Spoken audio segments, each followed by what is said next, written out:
The arrival, the sky over New Delhi burned. Commander Thalon stood on the bridge of the Zin-3 warship Vorskar, watching the fires spread across the human city below. His 4 eyes gleamed with satisfaction. This was the 73rd world the Zin-3 Empire had conquered in the past decade. Humans would be no different. "Status report," Thalon commanded.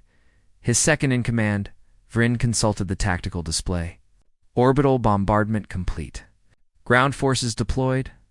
Resistance is ... minimal." Thalon's mandibles clicked in amusement. The humans had tried to fight back. Their primitive missiles and projectile weapons had been cute. Some had even managed to scratch the Vorskar's outer hull before being vaporized. But now, with their major cities in ruins and their governments in chaos, they would surrender. They always did. "Broadcast the terms," Thalon ordered. "Unconditional surrender. Integration into the Empire. Resistance will be met with annihilation." The message went out across every human communication channel. Thalon expected a response within the hour. Most species begged for mercy by then. But the hour passed, then another and another. Commander Vryn said hesitantly. "We're receiving ... transmissions from their leadership."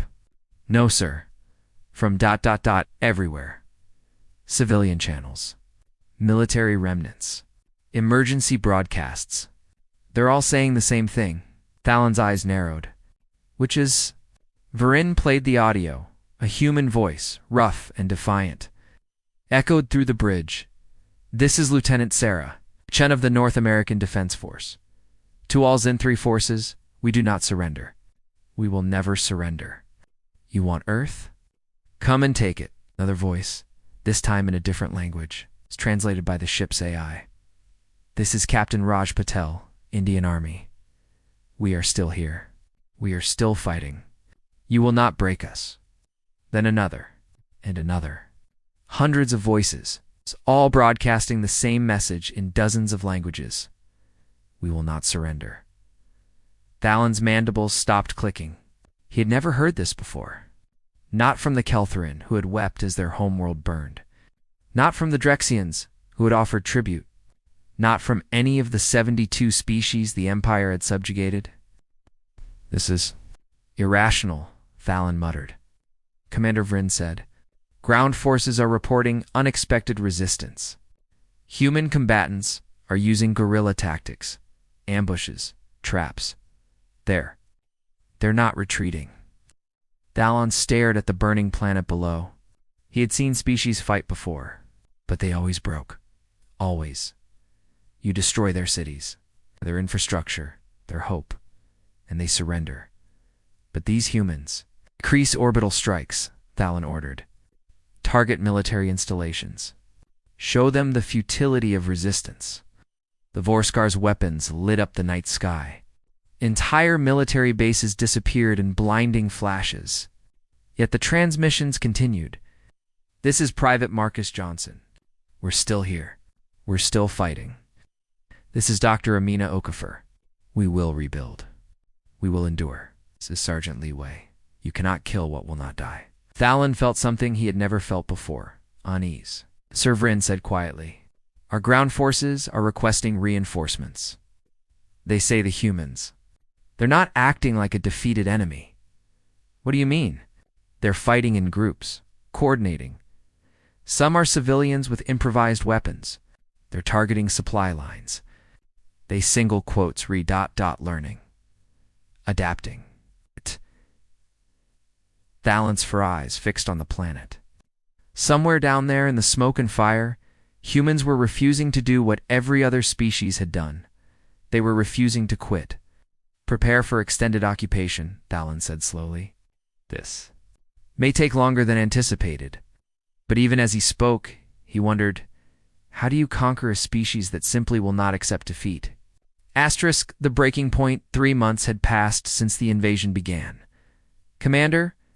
Thalon stared at the casualty reports with growing disbelief. 2,000 Zin-3 soldiers dead. 15 dropships destroyed. 40 supply convoys ambushed. And for what? The Empire controlled less than 30% of the planet's surface. This was supposed to be over in weeks. Commander Vryn approached cautiously.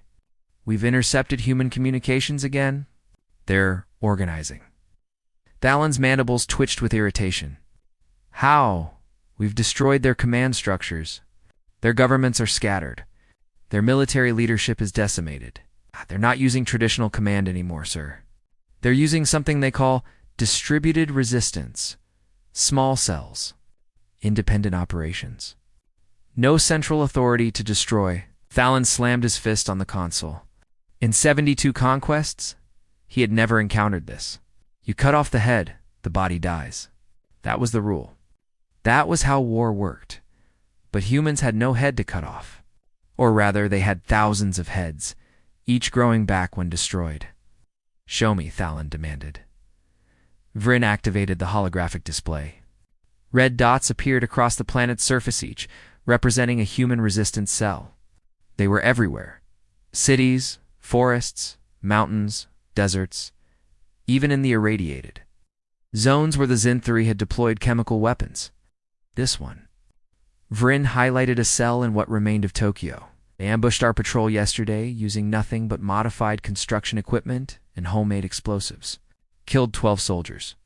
Then disappeared into the subway tunnels. And this one? Thalin pointed to another dot. Rural Australia. A group of farmers. They've been sabotaging our resource extraction operations for 6 weeks. We've sent 3 squads to eliminate them. None returned. Thalin felt his secondary hearts racing. How are they communicating?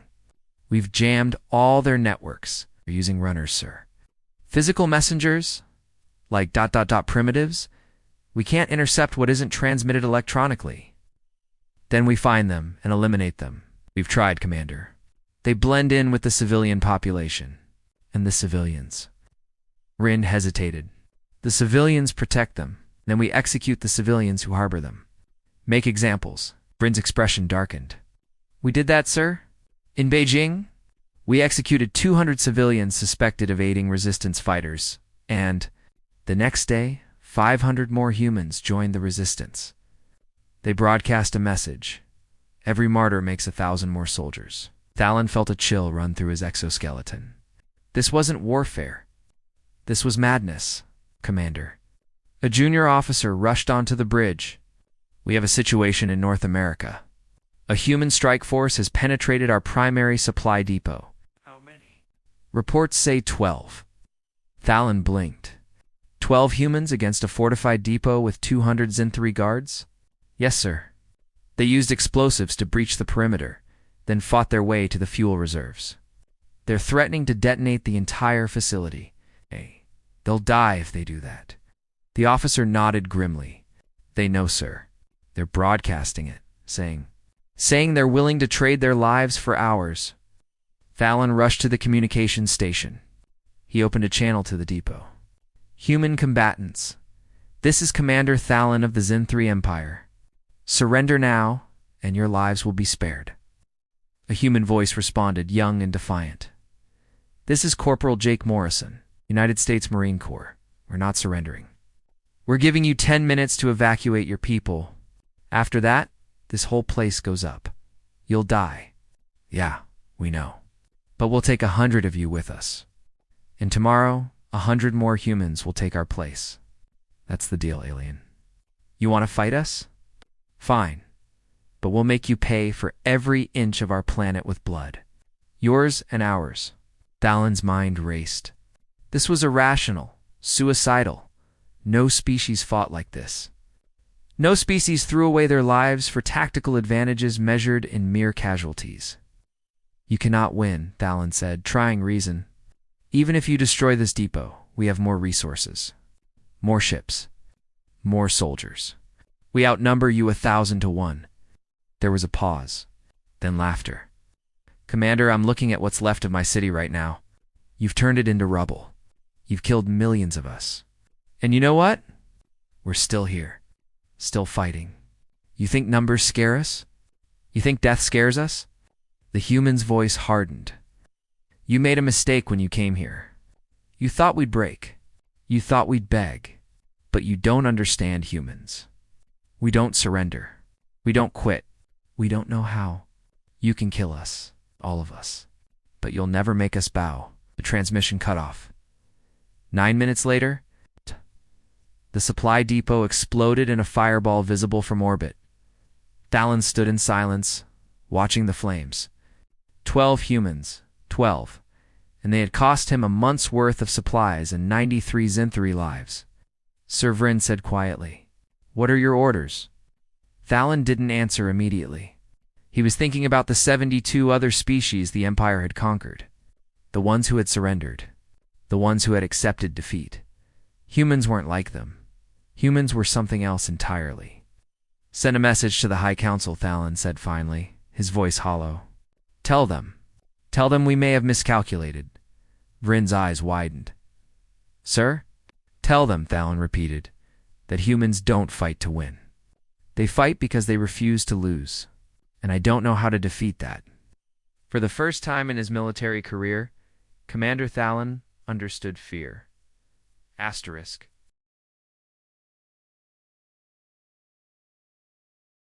The Reckoning 6 months after the invasion. Commander Thalen received the message he had been dreading. The High Council was sending an Inquisitor. Inquisitor Krell arrived aboard the dreadnought, Eternal Judgment, a warship 3 times the size of the Vorskar. His reputation preceded him, the breaker of rebellions, the ender of resistance, the one who had pacified the Drexian uprising by turning their moon into dust. Thal-En met him in the command chamber. "Inquisitor Krell, welcome." Krell was massive, even for a Zinthri. His exoskeleton bore scars from 100 campaigns. His 6 eyes scanned Thalen with cold calculation. Commander Thalen, Krell's voice was like grinding metal. "You have been on this world for 6 months. Your initial projection was 3 weeks. Explain." Thalen chose his words carefully. "The humans are unconventional, Inquisitor. They do not follow standard warfare protocols. They are primitives," Krell interrupted, "with inferior technology, fractured leadership, and no unified command structure. Yet you tell me they are winning?" "Not winning, Inquisitor. But not losing either. They show me." Thalen activated the tactical display. The planet rotated slowly, covered in red indicators. "These are confirmed resistance cells. We estimate there are thousands more we haven't identified." Krell studied the map. "You have orbital superiority. Why not simply sterilize the planet from space? The High Council wishes to preserve the world for colonization, Inquisitor. The humans have won. I did not ask what the High Council wants. I asked why you have failed." Silence filled the chamber. Thalen took a breath. "Because humans do not surrender, Inquisitor. We have destroyed their cities, decimated their population, broken their infrastructure, and still they fight. Every day, more join the resistance. Every death creates martyrs. Every victory we achieve costs us more than it costs them." Krell's mandibles clicked dismissively. "Then you lack resolve. I will demonstrate how to properly subjugate a species." 3 days later, Krell implemented his strategy. He selected a city what remained of snow. Poloand issued an ultimatum. Surrender all resistance fighters within 24 hours, or face total annihilation. The humans responded by evacuating civilians and fortifying positions. Krell kept his promise. The orbital bombardment turned Snow Polo into a crater. 2 million humans died in an instant. Thalen watched from the bridge, feeling sick. "Inquisitor, was that necessary?" "It was a message," Krell said calmly. "Now, the humans will understand the price of defiance." But the message the humans received was different. Within hours, broadcasts erupted across the planet. Not pleas for mercy. Not cries of despair, rage. "This is General Alina Vasquez, United Earth Resistance. You killed 2 million of us in Snow Polo. We will remember. Every single one. You want to make this personal? It's personal now. You wanted a war? You've got one." The attacks intensified. Human resistance cells began targeting Zinthri civilians, engineers, supply officers, anyone not in combat armor. They used knives, makeshift weapons, bare hands. The rules of engagement disappeared. Krell ordered reprisals. For every Zin-3 killed, 10 humans would be executed. The humans retaliated by killing 20. Zin-3. Krell ordered the destruction of another city. The humans destroyed a Zin-3 space station, sacrificing an entire suicide crew to ram it with a hijacked transport ship. Back and forth. Escalation upon escalation. Thalen watched the casualty reports climb. 5,000 Zin-3 dead. 10,000. 15,000. Inquisitor Thalen said carefully, "This is unsustainable. We're losing more soldiers than in the last 5 campaigns combined." Krell's eyes blazed. "Then we kill them all. Every last human." The High Council is not here?" Krell roared. "I am. And I will not be defeated by primitives." But even as he spoke, Thalen saw something in Krell's eyes he had never seen before. Doubt that night. Thalen received an encrypted transmission. It was from a human calling himself the Voice. "Commander Thalen, we know you're not like Krell. We've been watching you. Listening. You're a soldier, not a butcher. So I'm going to tell you something your Inquisitor's too proud to admit." Thalen listened. "You can't win this. Not because you're not strong enough. Not because you lack firepower. But because you're fighting something you don't understand. You're fighting the human spirit. And that's something you can never kill." The Voice paused. "You've killed millions of us. Destroyed our cities. Turned our world into a graveyard. And we're still here. Still fighting? Because we're not fighting for victory. We're fighting because we're human. And humans don't quit. Ever. You can leave our world with honor, Commander. Withdraw. Tell your council that Earth cannot be conquered. Or you can stay and watch your soldiers die, one by one, until there's no one left. Your choice." The transmission ended. Thalen sat in silence. He thought about the 72 worlds the Empire had conquered, the species who had surrendered, the ones who had accepted their fate, and he thought about humans, the ones who had fought with homemade weapons against warships, who had sacrificed themselves for tactical advantages, who had turned every defeat into fuel for more resistance. He thought about Corporal Morrison, who had blown himself up rather than surrender, about Lieutenant Chen, who had broadcast defiance with her dying breath, about the millions who had died, and the millions more who continued to fight. And Thalen understood humans weren't just refusing to lose, they were incapable of it. The next morning, Thalen sent his report to the High Council. 3 words, repeated over and over: "We cannot win." 2 weeks later, Inquisitor Krell was killed when his convoy was ambushed by a human strike team. They had used nothing but stolen weapons and determination. 1 month later, the Zin-3 Empire withdrew from Earth, not because they had been defeated in battle, but because they had finally learned what every other species in the galaxy would eventually learn: you can fight humans, you can kill humans, but you cannot break them, and a species that refuses to break can never truly be conquered. The reckoning continued. The evacuation of Earth took 3 weeks, Commander. Thalen stood on the bridge of the Vorskar, watching as the last Zin-3 transport ships lifted off from the scarred planet below. Around him, his crew worked in silence. No one celebrated. No one spoke of victory, because there had been no victory. "Final casualty report," Commander Vryn said quietly, handing him the datapad. Thalen read the numbers. 23,000 Zin-3 soldiers dead. 47 ships destroyed. Countless resources expended. And for what? They were leaving. Sir Vryn hesitated. "The High Council is demanding a full explanation. They want to know how we failed to conquer a single primitive world." Thalen set down the datapad. "We didn't fail to conquer them, Vryn. We failed to understand them." He walked to the viewport, gazing at Earth one last time. Smoke still rose from a dozen cities. Fires still burned. The scars of war were everywhere, but so were the humans. "Incoming transmission," the communications officer announced. It's from the planet. Audio only." Thalen nodded. "Play it." The bridge filled with a human voice. It was the same one from before the voice. "Commander Thalon, we know you're leaving. We want you to take a message back to your empire." Thalon said nothing, just listened. "Tell them what happened here. Tell them that Earth fought. Tell them that humans don't surrender, don't bow, don't break. Tell them that we paid for our freedom with blood and fire and sacrifice." The voice paused. "And tell them this. If they ever come back, we'll be waiting. We'll be stronger. We'll be ready. Because you didn't defeat us, Commander. You taught us. You showed us that the galaxy is full of predators. And you taught us how to fight them. We will rebuild.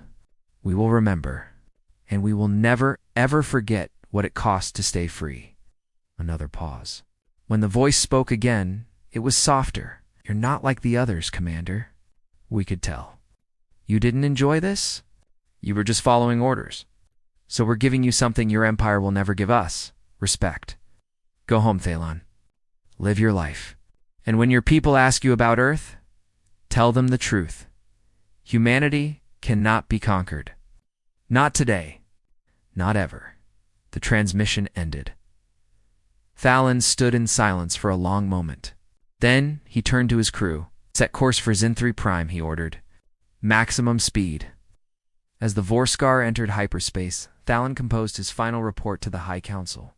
He knew what they wanted to hear: excuses, tactical analysis, explanations for the temporary setback. But Thalon was done lying. He wrote, "To the High Council of the Zin-3 Empire. The invasion of Earth has ended in withdrawal. This is not a tactical retreat. This is an admission that we cannot hold this world. The humans possess no superior technology. They have no unified command. Their weapons are primitive. By every metric, should have one. But we did not understand what we were fighting. Humans do not calculate victory in terms of odds or resources. They do not surrender when resistance becomes futile. They do not break when hope is lost. We killed millions of them. They mourned their dead and kept fighting. We destroyed their cities. They fought from the ruins. We executed their prisoners. They created martyrs that inspired thousands more.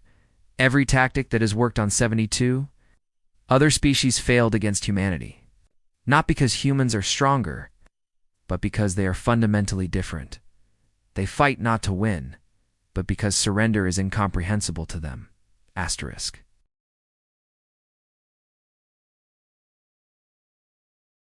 I have lost more soldiers on Earth than in my previous 10 campaigns combined.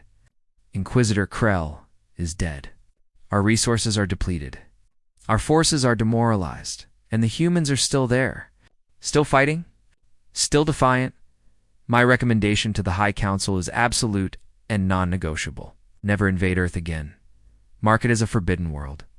Warn all Imperial forces to avoid human space, because if we return, they will be ready. And next time, we may not escape with our lives. Humanity is not a species to be conquered. They are a force of nature. And you cannot conquer a storm, Commander Thalon. Zin-3 Imperial Fleet final entry.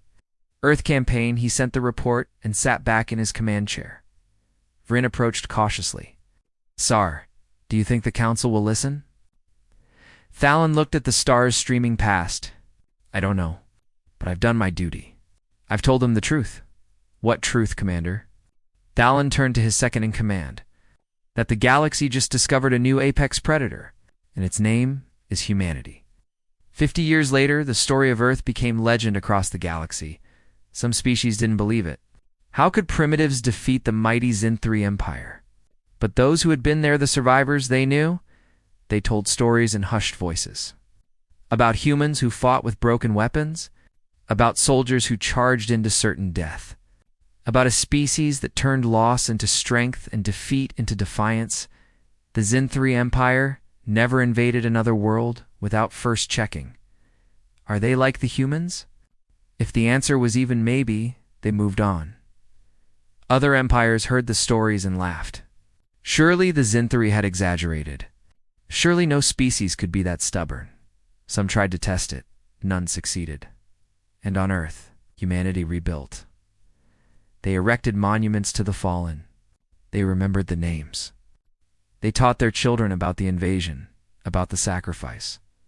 about the price of freedom, but they also prepared, because they knew the truth that Commander Thallon had learned too late. The galaxy was full of predators, and humanity had just announced that it would never be prey again. In the capital of the rebuilt United Earth government, a plaque was installed. It bore a simple inscription, taken from the words of an unknown human resistance fighter during the darkest days of the invasion. They came expecting conquest. They found resistance. They demanded surrender. We gave them war, they learned. What we always knew, humanity does not quit, and across the stars, in 1,000 languages, the galaxy whispered a new truth. Humans are not the strongest species. They are not the smartest. They are not the most advanced. But they are the ones who will never, ever stop fighting, and that makes them the most dangerous species of all. Asterisk.